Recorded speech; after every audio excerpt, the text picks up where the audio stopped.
Unlock this door. Have you lost your mind? They're probably saying that on the other side of this thick door, but I can't hear them, and frankly, I don't need their forgiveness. Facing the three flustered fools on the other side, I waved with a smile and said, "Let's go. Wonder if you can make it back safely. Good luck." My name is Leah, a 30-year-old office worker.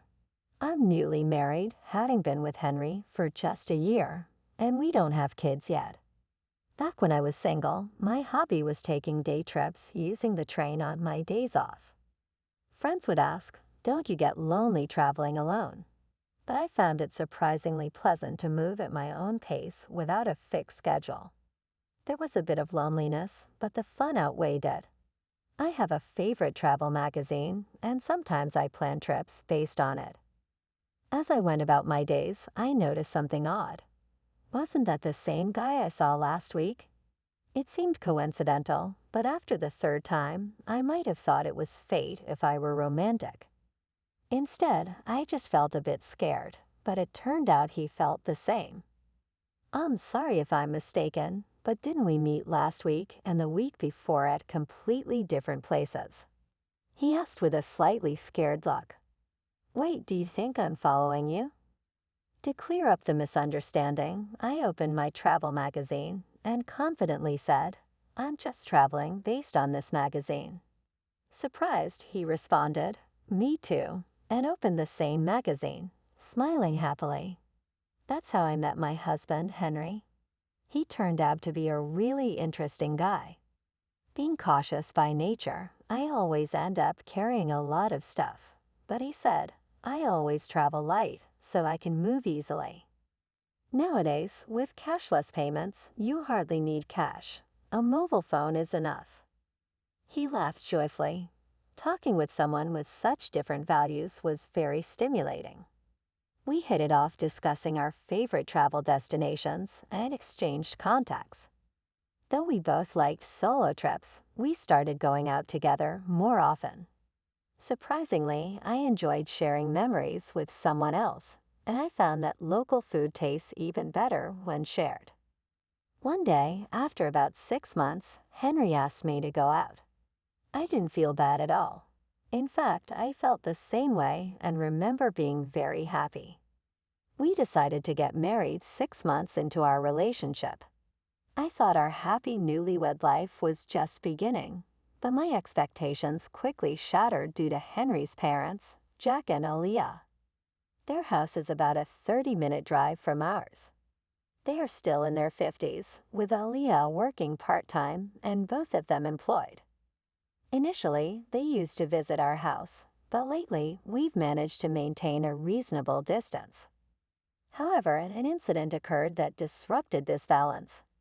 "Hey Henry, let's go here on our next day off." I agree. Sounds good. Our post-marriage tradition of many trips to tourist spots continued as usual. Minimalist Henry recently reduced his belongings to just a mobile phone, even entrusting his wallet to me. It feels so light. I don't look like someone who's about to go out at all, do I? He said with a contented smile. I thought to myself, at least carry your own wallet, but it wasn't really a bother.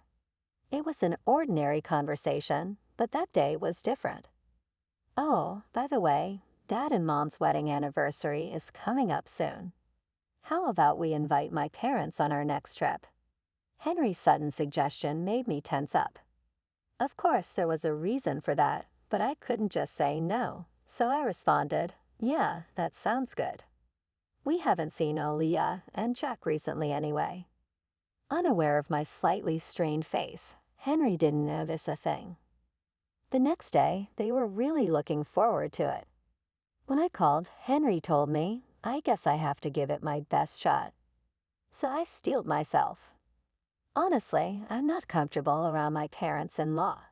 They're not bad people. We're just not a good fit. I'm more on the reserved side, not fond of noisy places, and this applies to people too. Talking to high-energy people can be mentally exhausting.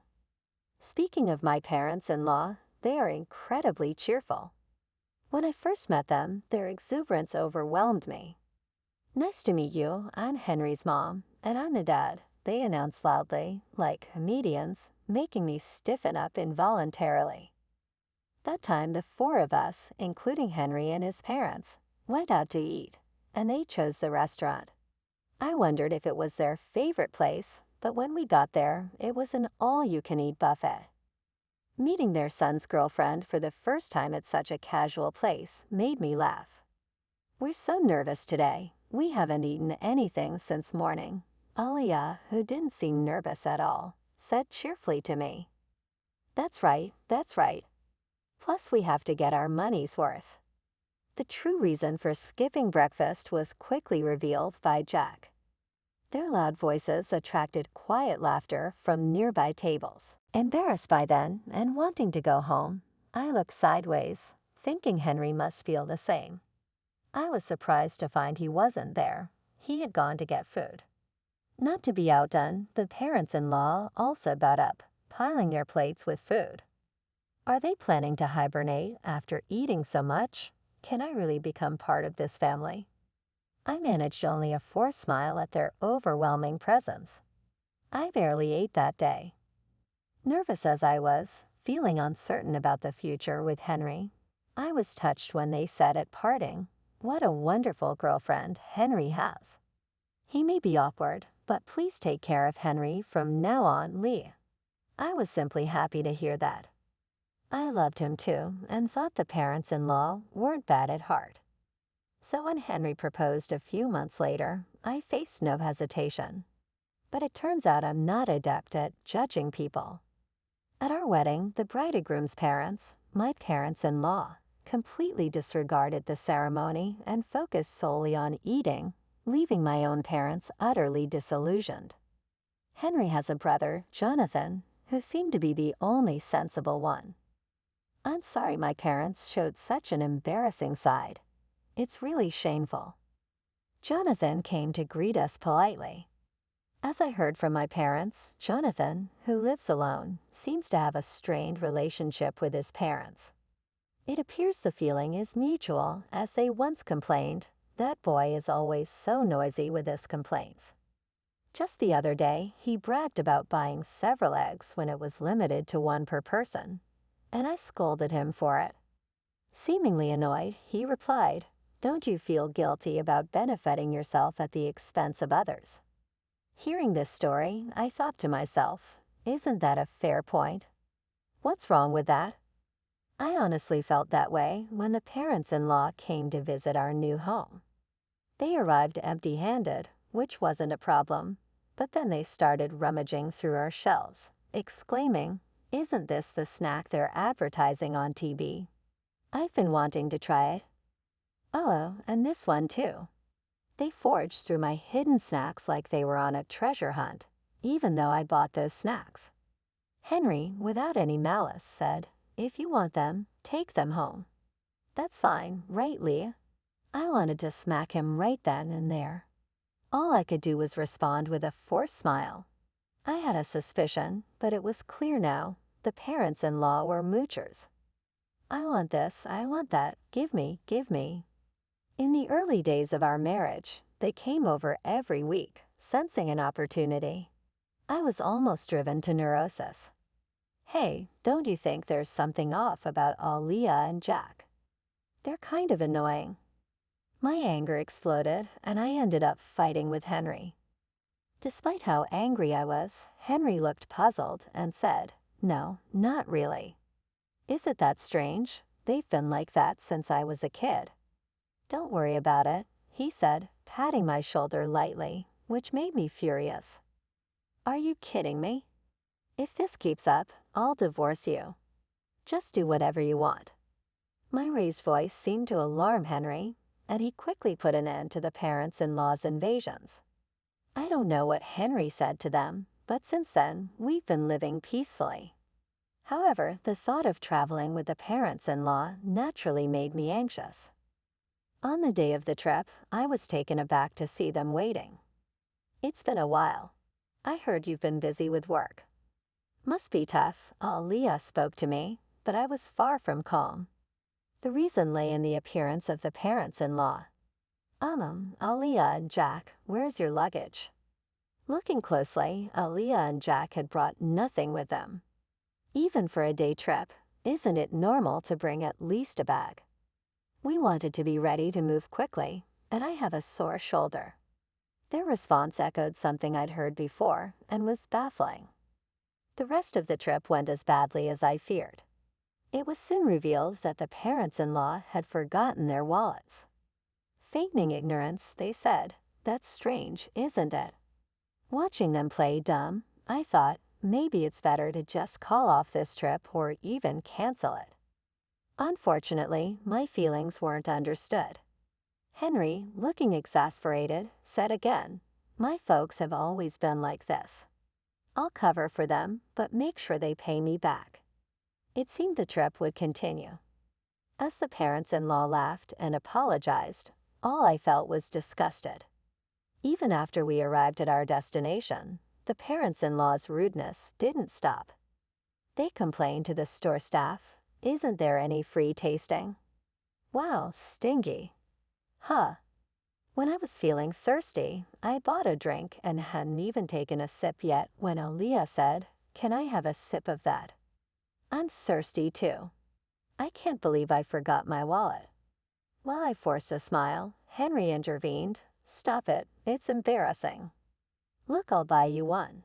Overhearing this, Jack muttered under his breath, referring to me, "What a stingy woman lacking compassion." I didn't miss his comment.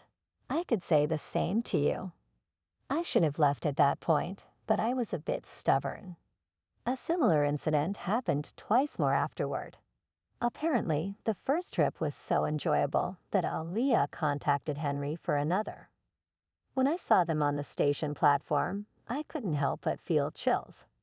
The second time, they brought their wallets, but when the moment came, Aaliyah exclaimed, "Oh no, this is the wallet I used before." I rushed out in such a hurry. Their obvious lie was something only Henry would believe. On the third trip, they forgot their wallets again. By then, it was clear it was a deliberate act. "Aaliyah, excuse me, but did you deliberately forget your wallet? You never intended to pay, did you?" I hit the nail on the head, and her face turned red. "Hey, what a rude woman you are." Apologize to Aaliyah. Jack glared at me, demanding an apology. No way. I've thought this for a long time. Both of you are just too greedy. Caught in the argument with the parents-in-law, Henry seemed at a loss. Tourists around us watched curiously. Noticing their gaze, Henry seemed to feel ashamed and finally said, "Stop it, please." Breaking down in tears, I felt truly disillusioned, but the parents-in-law reacted differently. Rushing to a crying Henry, Aaliyah said, "I'm sorry, Henry. It was my fault. You're so kind to cry for me," with Jack quietly standing beside her. I didn't know how to react to this farce. Only one thought came to mind. Yeah, this is impossible. Let's get a divorce. That was all I could think. Seeing Henry's tears, the parents-in-law seemed to lose their fighting spirit. "Lee, we know we're often in the wrong. It's Henry's money, but still, we've taken advantage of him. It's Henry's money after all." I don't know why they said it twice, but their words, dripping with sarcasm, showed no real remorse. So it was confirmed that they had deliberately forgotten their wallets. Aaliyah referred to it as Henry's money, but we both work, and his salary is only slightly higher than mine. Our actual incomes are not much different. Recently, every trip with the parents-in-law ended with, "I want to buy this too." Maybe some gifts for the neighbors as well. "What's that? Looks tasty." "Hey Henry, buy that for me." Because of their endless demands, Henry's credit card bills were shockingly high. We've been living mostly on my salary for the past few months. At the time of marriage, I considered family money and believed in spending within the limits of our allowance for personal desires. Don't be a burden to your partner. The thing that infuriated me the most was when cashless-reliant Henry exclaimed at our travel destination, "What? Only cash here?" He called me over, pulled his wallet out of my bag, and it only had a few dollars in coins. "No, I messed up. You know I don't carry cash, right?" he said without malice. It still makes me furious thinking about it. For the record, I always paid for my own things, yet the parents-in-law probably thought I was living off Henry's money and just complaining. We split living expenses, so such accusations were nothing but unpleasant. Thinking all this, I coldly watched Henry crying and Jack consoling him. After a moment of thought, I said I was wrong too. "Sorry for being presumptuous. You guys go ahead on the train. I'll buy some drinks and follow." I smiled calmly, and Henry and the parents-in-law happily boarded the train. Their smiles turned to panic a few minutes later when I didn't return. Henry must have felt something was off as he messaged me, "Leah, are you coming? The train is about to leave." Right then, the heavy doors slowly closed from the platform. I had a clear view of Henry's panicked face. It seemed he noticed me and was shouting something. I was replying to his earlier message, "I'm divorcing you. If your parents are so important, live happily with them. Goodbye." I ignored his calls, thinking, doesn't he care about being a nuisance on the train? He sent several messages afterward, but I ignored them all. Henry's face through the door slowly turned to anger. "Hey, open this door. Are you crazy? I won't forgive you," he said as if I needed his permission. The parents-in-law seemed to be yelling too, but of course I couldn't hear them. Smiling at the three fools, I said, "Let's go. Wonder if you'll make it back safely." "Good luck." The train quietly departed, quickly disappearing from sight. That train won't stop for a while. Walking back would be quite a challenge. After watching the train leave, I hurried home to pack my bags and left. I stayed with a friend. I've been discussing divorce with Henry. His barrage of messages continued until they suddenly stopped. His phone must have died. He often forgot to charge it before bed, and it was only at 20% that morning. Portable battery chargers are essential. That was Henry's mantra, but his crucial portable battery charger was in my bag along with his wallet. I left all the belongings he entrusted to me at home. He must be panicking by now, but that's not my concern. While planning my next steps with my friend, my mobile phone rang. The caller was unexpected. Jonathan, Henry's brother.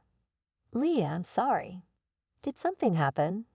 According to Jonathan, Henry's phone had run out of battery, and in his panic, he dropped it, shattering the screen. Unable to reach me, the desperate parents-in-law could only think of one person to call, so I got contacted. But all I got was, "Leave for the reason." He seemed unwilling to say more. I told Jonathan everything about Henry and the parents-in-law without holding back. As I spoke, I could hear Jonathan's voice getting sharper over the phone.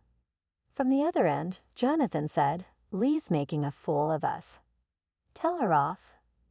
The in-laws were loudly insisting that Jonathan, with his way with words, would outtalk me.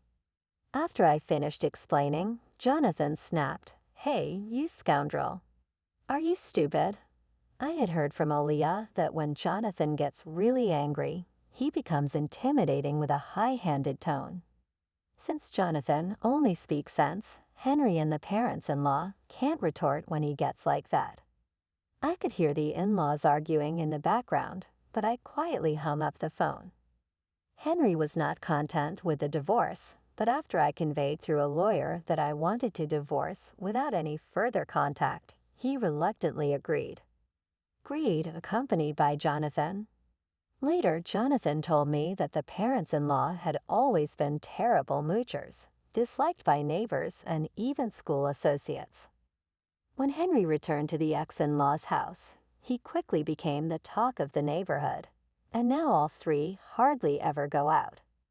Henry's colleagues, not knowing what to say about the quick divorce, were treating him like a delicate subject. I'm glad to cut ties with them after this incident. Jonathan told me with a laugh that the parents-in-law were known at the local supermarket for their outrageous behavior. This is expiring soon, so give me a discount. It's a little damaged, so I'll take it for free. Jonathan expressed his long-standing embarrassment and disdain for his parents' behavior. Recently, Henry has been seen joining them, reflecting their blood connection. It turned out the parents-in-law were both gambling addicts, often skimping on food expenses, which explained their constant hunger and lack of money. When asked about the reason for my divorce, I can only say it was a difference in values. If anyone can tolerate such behavior, they must be incredibly broad-minded. It was just too much for me. I've continued working and even started a side job as a web writer after my travel blog caught a publisher's attention. I still travel, combining it with writing assignments. Solo travel seems to suit me best. Last month I earned a decent income from writing, so I'm planning a vacation to a resort somewhere far for relaxation. I'm still only 30 years old. Life is just beginning,